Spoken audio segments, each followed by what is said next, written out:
ఒక్క చుక్క లేకుండా నేను చేస్తాను. కానీ ఎండాకాలం కూడా ఇట్లా ఎండాకాలం కూడా వర్షం వచ్చినట్టు నీళ్ళు అభివృద్ధి ఏం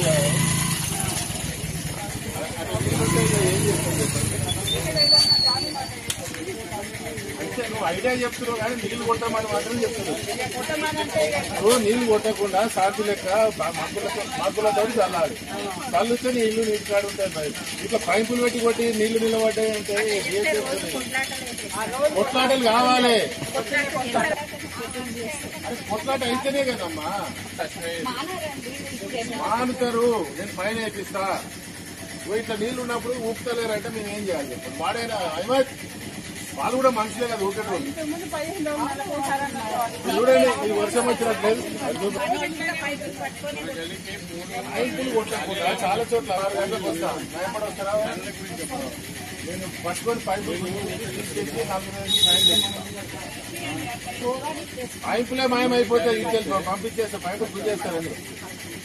రద్దు చేసేసుకొని తీసుకోపోతారు.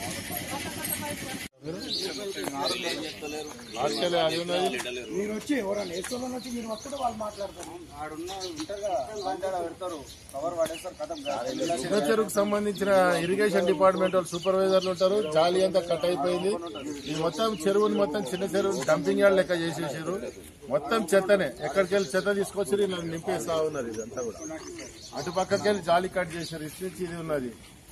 ఇది మొత్తం సూపర్వైజర్లు ఉంటారు. ఇరిగేషన్ వాళ్ళు ఏం పట్టించుకోవట్లేరు. దీన్ని ఇక్కడ కొంతమంది అందరు కాదు, ఒక 80% చెత్త రిక్షాలకు వేసే 20% 100 రూపాయలకు భయపడి ఇవన్నీ పరిసర ప్రాంతాలంతా ఖరాబ్ చేస్తారు.